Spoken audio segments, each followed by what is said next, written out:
This podcast is powered by the pros at Paschal Air Plumbing and Electric. Arkansas owned, Arkansas operated.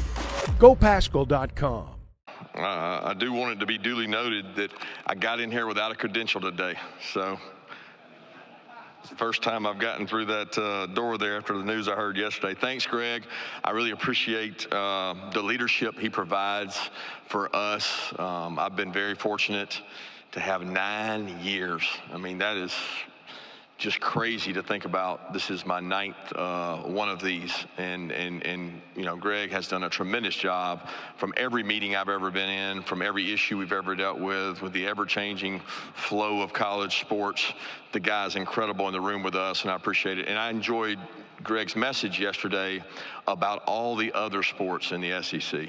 Look, I am a son of the SEC. I counted 30 years since I went to the University of Georgia in 1994. 25 of the last 30 years I've spent in the SEC. I love bragging about that, and I love bragging about our sports. There's not a sporting event that I don't go to in Athens, Georgia, and watch the highest level of competition in all sports. So a lot of credit goes out to all the other sports in the SEC, and this event is a chance to honor that, and I thought Greg did a great job of that yesterday. Just had a media member hit me with this, and I wanted to share it. Seth Emerson, one of the national writers, just hit me a few minutes ago. We were talking about the 9 years, and he had a great line from the Indiana Jones movie I watched growing up. My brother Carl always loved Indiana Jones, but the great line was, "It's not the years, it's the mileage." And I tell you, being an SEC head coach, that's a true statement. It's not the years, it's the mileage. And it's been a great 9-year run for us at Georgia. But I'll start a little bit with my family. Yesterday was the 18th year anniversary of my wife and I, Mary Beth, and we are excited and honored to have spent nine of those 18 years in Athens, Georgia, where both of us were student athletes. We got to spend that anniversary in the great city of Savannah at Little League baseball game. So you do what you have to do to spend time with your kids, and we certainly enjoy that. My 16-year-old twins, who I like talking about, they're rising juniors now. I don't know geography, and I don't know how well you guys know geography, but I have one who is in Fiji, and I have one who is in Croatia on trips. And I looked at the globe last night, and it's hard for me because I'm a Southeastern Conference baby. I'm not a very worldly gentleman, but I have one in Fiji and one in Croatia, and I don't think you could be 2 further points apart from each other that they are right now. But they're enjoying those trips and getting to kind of develop and further themselves. My wife loves traveling. I don't. And she kind of one-upped me this year when I had a chance to go with my youngest son to Cooperstown, which Greg mentioned, and I had an unbelievable time in Cooperstown. Got to visit the Baseball Hall of Fame and play in a lot of baseball games, and then went to Mississippi with my youngest son for a baseball tournament and spent 3 or 4 days there. My wife decided to go to Amsterdam and go to Taylor Swift concert. So she is a huge Taylor Swift fan and took my twins there and said, if you're going to go all around the world playing baseball, I'm going to go to Amsterdam and enjoy Taylor Swift, which she's a big fan of. The 3 guys we got here today, I want to speak on behalf of those guys, but I want to give you a quick story to show you when you know you're getting old, and it got me yesterday. Not to pick on Coach Saban, because I got a lot of kind words to say about him coming up, but you know, I always thought that like, oh man, Coach, I thought I saw him as older when he was coaching, and I saw myself as younger, and now I'm looking at it like, man, I'm old. I'm riding in the car yesterday with Michael, Malachi, and Carson Beck. We're coming from the airport to the hotel, and I'm sharing conversation with Michael and Malachi. And of course, what's everybody talking about yesterday? What's all college football players talking about? NCAA football game, right? The new game that's out. And I'm just trying to get in the conversation and talk to them about it. And I said, man, that game's pretty awesome. And they're like, yeah, I can't wait to get to the hotel, and I'm going to play it tonight. And everybody's talking about it. It's all over. It's trending. It's all over everything. And I was like, how do they keep that thing in stores? It's got to sell out. How do they keep it in stores? And Michael and Malachi just fell out laughing. And they're like, Coach, they don't sell those things in stores anymore. They're not in the stores. And I was so embarrassed, but I was glad they got a kick out of that because it made me realize how out of touch I actually am with how far things have come. You can just download it and go play. It's that simple. So the stores don't have to keep it. But the three guys we brought today, Carson Beck, Malachi Starks, Michael Williams, Carson's parents, Tracy and Chris, done a wonderful job with him. He is a great example of college football. The day and age when you go somewhere and you jump school to school, it's a popular trend. This kid stuck it out. He stuck it out now, and he didn't get the starting job in a tough moment when the starter went down, and he lost the starting job to Stetson Bennett the week of UAB game 2 years ago, and then said, you know what? I'm sticking with it. I'm going to persevere. I'm going to show resiliency, which is one of our core traits, and he did that. And he was able to monetize that value as well in form of NIL by staying and succeeding actually where his feet are. But he's a great leader for us. He's a great example of resiliency in college football. Please visit with him today as he's one of the leaders of our team. Malachi, he's such an incredible kid. His mom Tisha and Larry, they do a great job with him. It was a joy recruiting him. He's a local kid. He started for us since day one. So all the knocks and all the things said out there about you can't start as a freshman at Georgia, it's too hard to play on defense. The first game he ever was in against Oregon, he started, and he started ever since. He's a quiet, humble leader. He's a very Christian young man, and he represents our university the right way. I'm really proud to have Malachi here today. And then Michael Williams, his mom, Shamika, and John are both great people, and what a great job they've done with Michael. He's become very versatile for us in terms of what he does on the field, but there's no greater value than what he does in that locker room because he works every day. He's physical. He enjoys practice. He's a great leader for us, and he should be a huge asset for us. But please enjoy those guys and visit with them as they're indicative of the locker room we have and great guys to be around. Couple words I want to say to Coach Saban, who meant so much to me in my career. First of all, the words he shared at the ESPYs the other night were incredible, very touching, very moving. But what he's meant to myself, my family, as a mentor, as a friend, as a competitor that drives you to get better. There's never a day in 11 years I worked for him that we didn't share a room in some sort, whether that was the defensive room, defensive back room, staff room. We didn't share a room in some sort. And I think it made me who I am today because the demand for excellence is met by none other than him. So that standard that he set for me day in and day out, he met himself. And every coach that ever worked with him or for him will tell you that he does it all himself as well. He doesn't hold you to any different standard than he holds himself to. So a lot of the success I've had, I give credit to him and thanks. And I know he'll be critiquing me today, so I'm looking forward to that as well. But he has started responding to texts. And I told people the other day, I said, that's the first time ever, either somebody's got his phone or he's learned how to text. And that makes all of us in his little circle of friends proud because we get to reach out to him.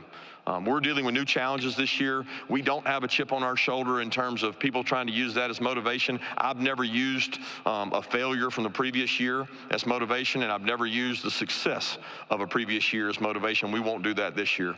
That's not who we are. We want to recreate ourselves, to say, in the best light we can. And this team has been fun to coach. I tell people all the time, we had 15 really tough spring practices, and that includes the spring game. I probably would only trade one of those in and say, could I do it over? That we got a lot out of those. I enjoy being on the grass with this group. They're fun to be with, have a great locker room. They love each other, and they're working their butt off right now. We have 4 new coaches. That's a new challenge for us. I don't think we've had a situation where we had 4 new coaches. We got 4 new coaches coming in. I'm excited about the energy they brought, the buy-in they brought, learning our culture and how we do things at our place. Some have been with us before. Some have been similar places, but I'm really excited about the 4 new coaches we got, and being able to retain Coach Muschamp was incredible because he's still an integral part of our program, and he's also going to be able to watch his son play for Clark at Vanderbilt. So I'm excited about that. Every offseason we do a study and we try to find something to look outside of football to kind of redefine ourselves and recenter, and it's great for me. I really think it's good to study successful people, whether that's in the sports industry or whether that's in the business industry. And this year we took Nike, who I've had the great pleasure of meeting Phil Knight and his wonderful wife Penny, and I wish I could get some of that NIL money that he's sharing with Dan Lanning, but that's another note. But the study of Nike for us has been incredible. I didn't know some of the things about when Nike originated, and we took a week-by-week look in skull sessions, breakout sessions, as well as together, and studied kind of their model. And one of the first things we studied was the belief of assume nothing. And I think that's so important in football. Because when you assume something, or you assume you know someone, or you assume that you know somebody's name that you're in the room with, you can take things for granted. It's just like starting over from a previous year. Assume nothing. Assume nothing. Start from ground zero and build this team different than every other team. And Nike did that. Nike followed that. They assumed nothing. Where does a name come from? So if you assume that you know everybody's name, you may not know what that name means. We had each player get up in front of the team, say what their first and middle and last name and where that came from. I encourage you, if you've never done that exercise in an organization, do it. Because you learn more about somebody when you know what they got their name from and what it stands for, and what it meant in their family, what it meant in their lineage. It's very important, and you get a lot of deep conversations to know somebody better, which when you're on the field with somebody, and you go to battle with somebody out on the field, you better be able to know what their reasoning is. And I really enjoyed that, and I enjoyed our study of Nike as we went through. So with that, I want to be able to be judgmental of you guys' time and answer any questions you have, so I'll open it up from there. Thank you. Thank you, Coach. If you have a question, please raise your hand. Seth, Diego, or Nolan will get a microphone to you. We do ask that you give your name and affiliation prior to your question. So if we'll start over here, right here on the front row to our left, Coach, in the very front row. Good morning, Coach. Michael Gittins with the War Report. In this new SEC, Georgia got a pretty tough road draw. You've got Alabama on the road, you've got Texas on the road, you've got Ole Miss on the road, you also have Kentucky on the road. Can you talk about your road schedule and how you're preparing your team for this tough 2024 schedule? Yeah, initially I was wondering how I got that draw, but we're not one to complain. We're one to be excited. I think when you step into the shoes of a University of Georgia football player, you accept that challenge is going to be there. I mean, we kind of embrace that, and we love it. I mean, and what you didn't get to mention is that we open with Clemson, too, who's one of the top teams in the top programs in the country. So, we're really excited about that. I think that motivates our off season so that we have the right kind of approach to the offseason, and our guys embrace that. I mean, as coaches, you want to play the best, and people forget that when you spent time in the NFL, every week was like that. So when Texas and Oklahoma came into the conference, every schedule was going to get harder. It wasn't going to get easier. It was going to get harder, and we embrace that. We look forward to it, and excited for the challenge to go to some really tough places. Okay, Coach, we'll go right down the center aisle, right here on the near aisle. Coach Smart, Drew D. Armand, WCCN Radio, Huntsville, Alabama. Much like your mentor, Nick Saban, when you compete at the highest level, you do have staff changes. You mentioned the 4 guys you brought in. What was your thoughts on bringing in Travarius Robinson, and what does he bring to your staff? Well, first of all, he has a great pedigree as a player. He played in the SEC, and one of the things you can never really justify or explain to people is the culture of the SEC. Number one, recruiting. It's tough, it's hard, it's cutthroat, and you don't have experience in those battles, it's hard to win those battles. He was a really good player. He played for Coach Tuberville, who has a lot of stories about T-Rob and the great job he's done. I've always recruited against him and had respect for him on the road, the way he carries himself, the way he presents himself, the fact he worked for Coach Muschamp. They have a great relationship. Coach Muschamp vouched for him and talked about the great job he's done, and he's brought in a tremendous energy into our secondary, which is a young secondary. And he got the valuable time that he got to spend over with Coach Saban in Alabama, which is invaluable in terms of knowing how our program operates. So I'm excited to have T-Rob, his family. He's got a wonderful family, and I know he's excited to be with us. Coach, we'll go to the section just to your right. No. Yeah, Coach, Brooks Austin with Dogs Daily. You mentioned that moment UAB with Carson Beck. And when he reflects on that moment, he thought of it as an opportunity to say, hey, I'm not quite ready for this. I need to continue to develop. Stuck around for a couple more years before he was a starter. Is that a repeatable trait or a common trait maybe you can look for in future athletes that you recruit? Because it's important nowadays. Guys leave when they don't have an opportunity to play, but this is a very unique example. Is it something you might be able to replicate in the future? Yeah, I'd love to be able to replicate the DNA he has with which to respond to adversity that way. Like, I don't know, as you go recruit a kid, staying power is really important now, because I don't think there's a huge difference in the players we recruit. It's a difference when they stay in your program. So the retention is really critical, because we think the process we go through of the off-field training, the on-field training, the weight room training, the football training is going to pay off in the years they've been there. Carson's a great example of that. All those years of practice and third down and pressure periods and blitz pickups paid off when he got to start.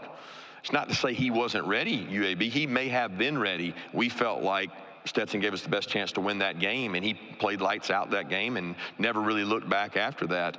Who's to say that Carson might not have done the same thing, but he certainly responded the right way, and I wish we could kind of inject a chip and say that every kid had that response, but we know that's not going to be the case. Coach, we'll go back over here to our far left on the front row. Hey, Coach. Graham Coffey, DogCentral.com. When you look at your schedule and the potential of playing 16, 17 games, do you think that will change how you guys manage maybe a lead or trying to get guys out of games earlier? And will it add any importance to the overall strength of your roster? Improve any, what was the ending part of that? The overall strength and depth on your roster, just from 1 to 85.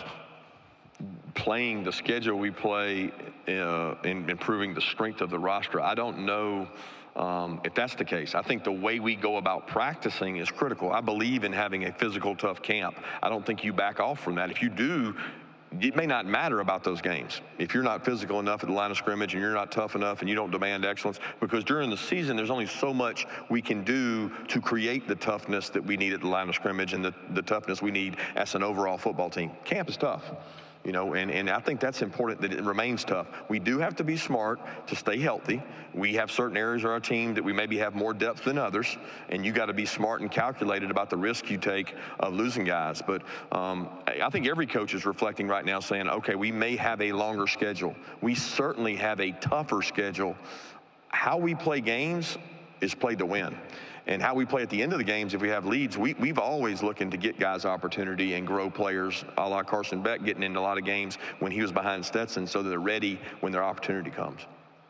Which will go down the mid-aisle, over here on section in front of me, about 3/4 of the way back.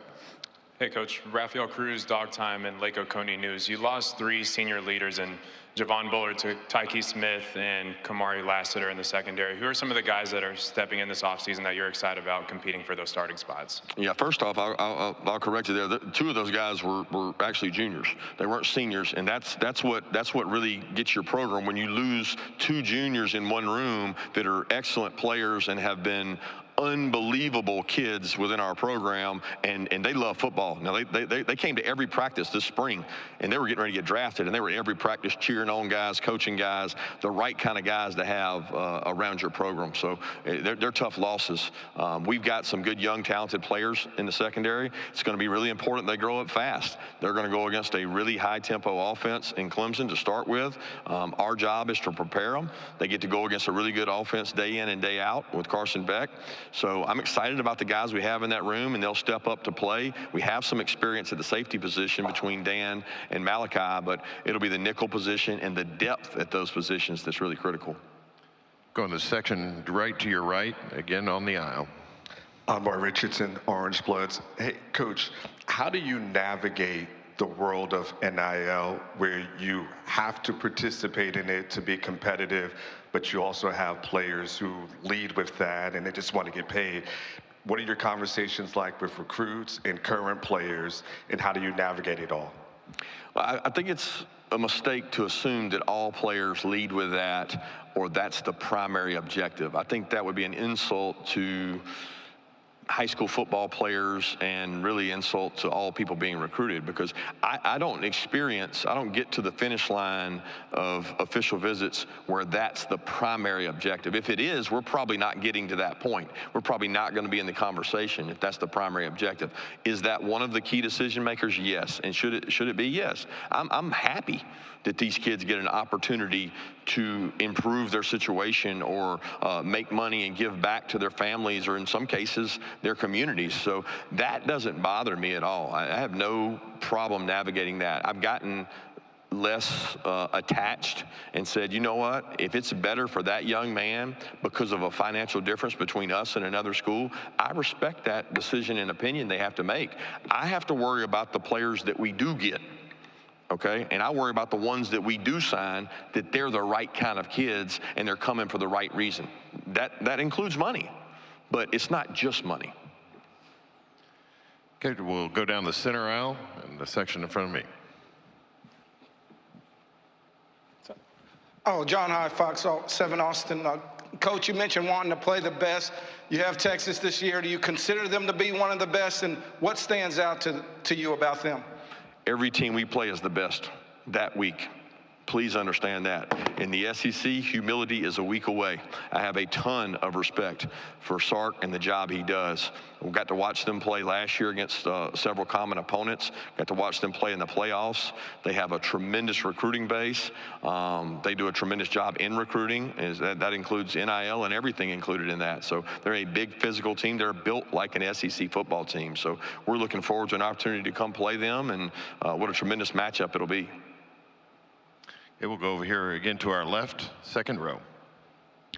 Hey, Coach. Peter Radicus from AO.com. What kind of impact did the Auburn game have on you guys this season last year, and what kind of challenges did that Auburn team and that new staff pose for y'all?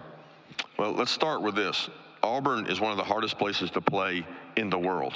And I know that from 25 years of being a common opponent at Georgia and Alabama. When you step in that stadium, you better be laced up, strapped up, and ready to go, regardless of their record, regardless of the expectation, regardless of what the people in Vegas say. You better be ready to play. And I think Hugh does a tremendous job motivating his team. He does a tremendous job in the recruiting asset. And as he gets more and more of his players and his style of play in there, which he got some guys this year, they're going to be a force to be reckoned with. But that game helped give us confidence that we could play from behind. It also let us know that we're vulnerable in some areas, and we had to improve on those. So I enjoyed playing in that venue. I always have. It's one of the toughest places to go play. Coach, we'll go straight in front of me, the section. Kirk. Excuse me, Kirk Bowles from the Houston Chronicle.